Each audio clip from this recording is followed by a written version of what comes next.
This Torah class is brought to you by TorahAnytime.com. Welcome everyone to a very special edition of All Parsha on Parshas Beshalach, the Haturim.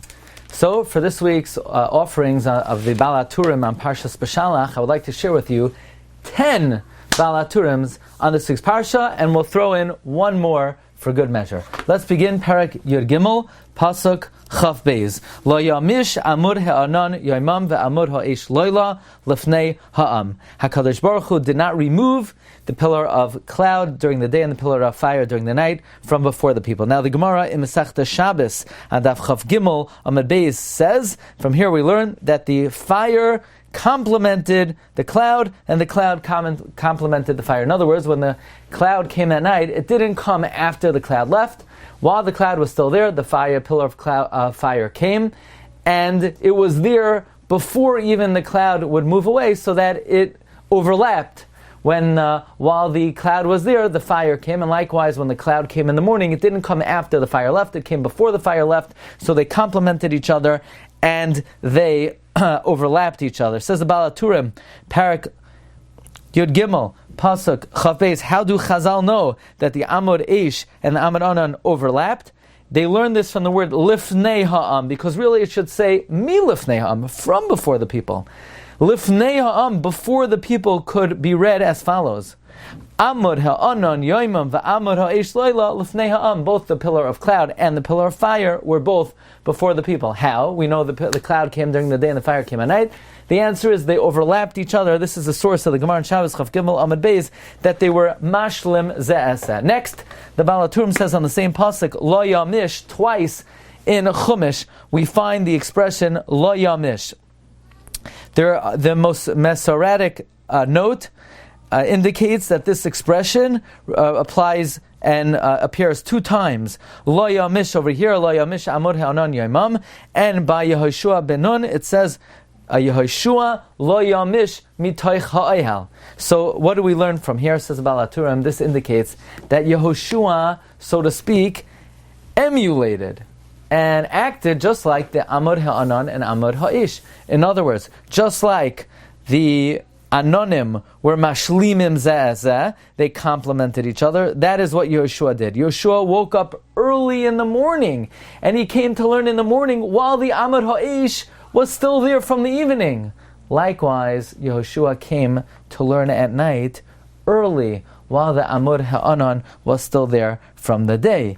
Therefore, says the Haturim, because Yehoshua was lo yamish, he was there early in the morning while the fire was still there, even before the cloud took its place. And because Yehoshua was there early in the evening while the cloud was still there, in other words, while the fire came early, therefore he was zoichet to lead the people, just as the pillar of cloud and the pillar of fire led the people. Just like they were menaheg the people, just like they guided the people, so too Yehoshua ben Nun was zoichet to be the leader of the Jewish people. Let us now go to Perek Yud Daled, Pasuk Ches.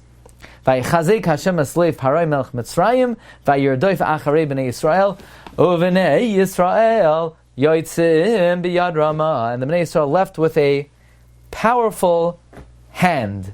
Says the Haturim, 3 times in Chumash we find the expression biyad Ramah. U'vnei Yisrael yoitzim biyad Ramah. Here we have in Maseh that mimachras haPesach yotzu bnei Yisrael biyad Ramah. So when Klal Yisrael leaves Mitzrayim, they leave with a strong hand. And we have in Parsha Shlach, in reference to Avodah Zarah, the Hanefesh Asher Ta'asa B'Yad Ramah.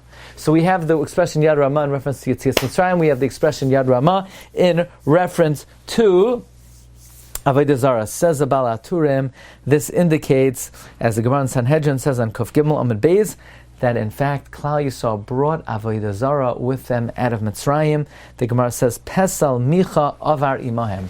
The image, the graven image of Micha, was carried out of Egypt with them, as the pasuk says in Zechariah, ve'avar bayam tzara. A distressing image crossed over with them out of Egypt.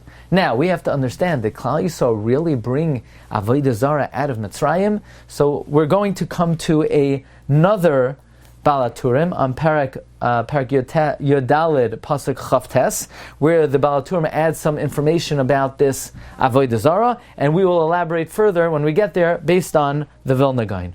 Okay, let us proceed to the fourth offering. Uparoi Hikriv Parak Yodalid Pasuk Yod Ufaroi Hikriv. Well, it says the Baal Haturim, Beis b'Masorah, there's a Masoretic note that indicates that the word hikriv appears 2 times. Here, uparai hikriv, and the other one is hikriv es karbanai. He was makriv his carbon by the Chanukas HaMizbeach. Well, says the Baal Haturim, the Mechilta says that when Parai passed by his Avodah Zarah Baal Tzafayin, he was makriv a carbon to Baal Tzafayin. How does the Mechilta know that Paro was makriv a carbon? What hint, what allusion is there in the pasuk that Paro was makriv a carbon?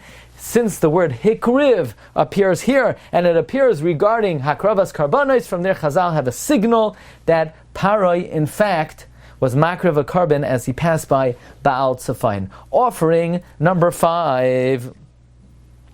On the very same pasuk, Perek Yodalet pasuk Yud, Vayesu Bnei Yisrael Seinehem, Bnei Yisrael lifted up their eyes, V'hinei Mitzrayim, and behold, Egypt, Noiseach Areihem, Egypt was traveling after them. Egypt, Lashon Yachid, what the country was following them, the country picked up and followed Bnei Yisrael, says the Baal Haturim. By the way, Rashi says, B'leiv Echad K'ish Echad. In Rashi's first pshat, the reason why it uses a Lashon Yachid is they were traveling, following Bnei Yisrael with one agenda to destroy Klal Yisrael. And then Rashi brings another pshat that Mitzrayim refers to Sar Shel Mitzrayim. Well, the Baal Haturim goes with this second pshat of Rashi. Mitzrayim Noisei Achareim. This refers to Uzzah, the ministering angel of Mitzrayim. And corresponding to Uzzah, who is the ministering angel of Mitzrayim, what did Klal Yisrael say in the song at the sea in the Az Yashir? Azi, my strength, which combated Uzzah. That's why Klal Yisrael used the lashon of Azi to indicate that it was Hashem's strength that combated the angel of Mitzrayim, namely Uzzah. Now we move on to the 6th offering, Parak Yadaled Pasuk Tezayim. V'ata haremes matecha, and you raise your staff, uneteis yadcha, stretch out your hand, alayam uvikaehu, and split it.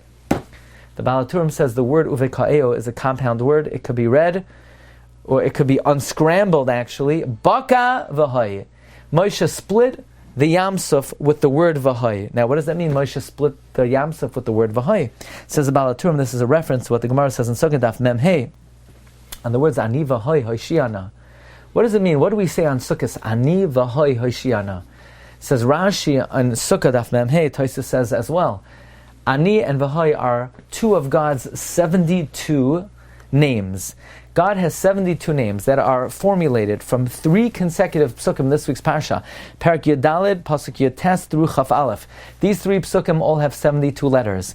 If you use a formula, which is called Yoshar, Hafach and Yoshar, forward, backward, and forward, take the first letter of the first pasuk, the last letter of the second, the first letter of the third, you get the first of the 72 letters of you get the first of the 72 names of Hashem. V'hoi is the first of the 72 names of Hashem. The Vav of Vayisa, the first letter of the first pasuk, the Hey of Haloila, the last letter of the second pasuk, and the Vav Vayet of the third pasuk, that gets V'hoi. By the way, Ani is the 37th name of HaKadosh Baruch Hu. So if you have 72 names, name 1 is the chief of the first column of 36 names, and name 37 is the chief of the second column of the last 36 names. So, Baka v'hoi, Moshe split the Yamsuf with the word v'hoi, which represents the first of God's 72 names created by Psukim, Yotes through Chaf Aleph and Perek Yodalid. We now move on to the 7th offering. V'loi karav zeh el zeh, kol haloila. The 2 camps did not approach each other the whole night. Now we know, Chazal tell us, Bikshu malachim loymar shira, the heavenly angels seek to sing Shira to Hashem, Hashem said, no, you can't sing Shira. Shira. By the way, that's the reason why we don't say Halal Shalom on the 7th day of Pesach, because the Mitzrayim were drowning. From where do Chazal derive that the Malachi Asheris wanted to sing Shira? Well, it says the Baal Haturim, Beis b'Mesoira, Beis d'Smichi. That means this expression, Zeh el Zeh, juxtaposed to each other appears 2 times. Here in this pasuk, V'leikarav Zeh el Zeh, and the other time it says Zeh el Zeh that's right, in the pasuk that speaks about the Shira of the Malachim in Yeshaya. V'kara Zeh el Zeh v'yamar. So Zeh el Zeh is a reference to the Shira of the Malachim. So when it says V'loi karav Zeh el Zeh, that means they wanted to be able to sing Shira, but Hashem did not let them.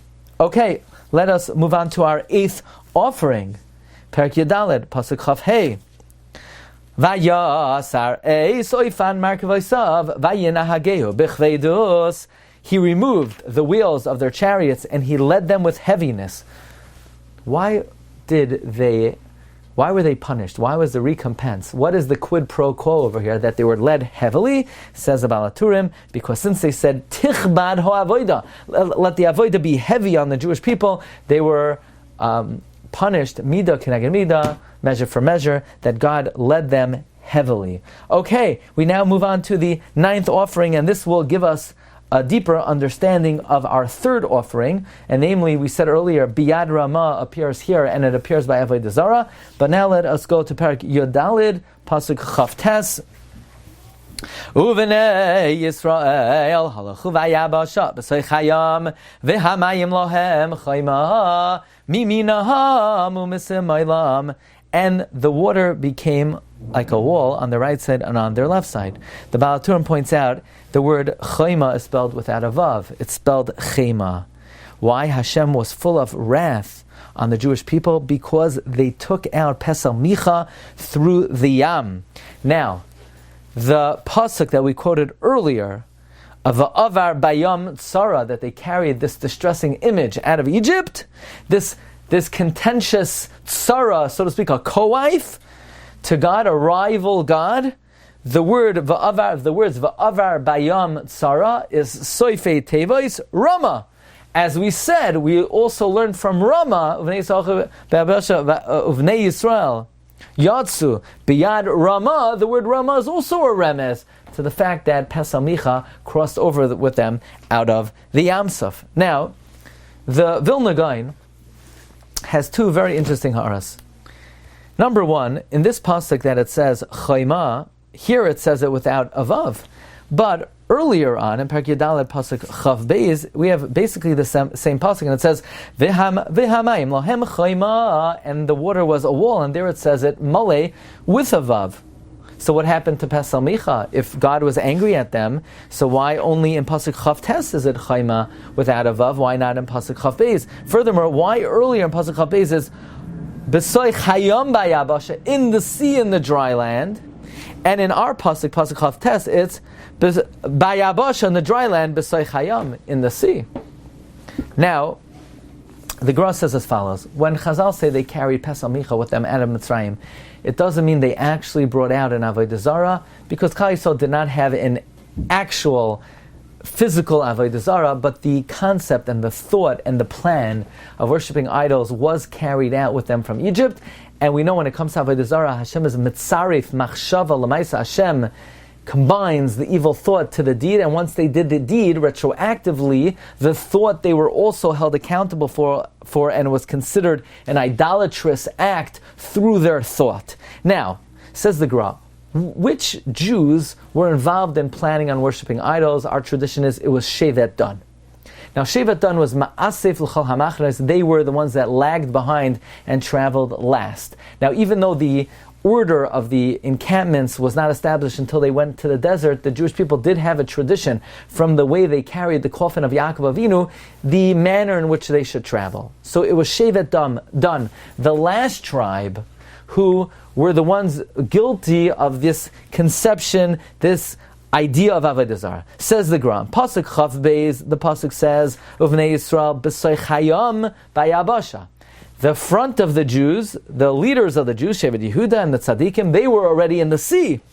The Shevet Dan was still back on the dry land. So there were no Jews who were conceiving of Avodah Zarah in the sea to anger God, and that's why in Pasuk Chav Beis, since it was B'soy Chayam by Yabasha, Shevet Dan was still on the dry land. V'hamayim lahem chayma, the waters were a wall, male with a vav. But now Parak Chav Tes, Halchu by Yabasha b'soy Chayam. The tzaddikim were already on the dry land on the other side. Shevet Dan was now in the waters. They were thinking and planning of Pesel Micha. Therefore, they angered God. Therefore, in this pasuk that refers to the actions of Shevet Dan, it says Chayma Chaser without a vav. That could be read Chema, and indeed they provoked the anger of Hashem. Perak Yudalet pasuk Lamed Aleph. This is an amazing Baal Haturim. Chazal say that there was one survivor of Kriyas Yamsuf. There was one Egyptian that survived on the pasuk Lo Nishar Bahem Ad Echad. Only one survivor, and that was Parai. How do we know it was Parai? Furthermore, the Medrash says that Parai was the king of Nineveh, who led the people in the Tshuva movement. Parai was the king of Nineveh. It says about Haturim twice in Tanakh. It says Vaya Aminu. Here it says Vayaminu B'Hashem by the Shira Sayam, and by the men of Ninveh Vayaminu Anshe Ninveh Belokim. That indicates that because of Kriyas Yamsuf, later on in history, there was someone who remembered this monumental, miraculous event, and it did inspire Amunah in him, and that is Parai. He is Leinishar Bahem Ad Echad of Pasuk Chavches. Leinishar Bahem Ad Echad. There was one survivor. He was Parai. He reappeared. He made a comeback in the times of Yoina in Ninveh, and he was the one who brought to his city Vayaminu Anshe Ninveh Belekim, reminding them of what happened Vayaminu B'Hashem of Moshe Avdai. And then finally, even though we already did 10, but I could not resist one final offering, and that is, it says Azi V'Zimras Ka. Another time in Tanakh it says, Aziv Zimras Ka. In the Navi Yeshaya, Aziv Zimras Ka, Vayehili Lishua, Ushavtem Mayim Besasain Mimaine HaYeshua. This is a remez to what the Mechilta teaches, that the waters of the Yamsuf became sweet from the seabed of the Yamsuf, and they drew water Besasain. It says, Aziv Zimras Ka, Vayehili Lishua, Zakeli ve'anvehu, and it says in Yeshaya, Ki azi v'zimras ka v'ahili shua u'shavtem mayim besasain. Wishing everyone a week of bracha, v'hatzlacha, u'shavtem mayim besasain mimayne hashua. Agun Shabbos. You've just experienced another Torah class brought to you by TorahAnytime.com.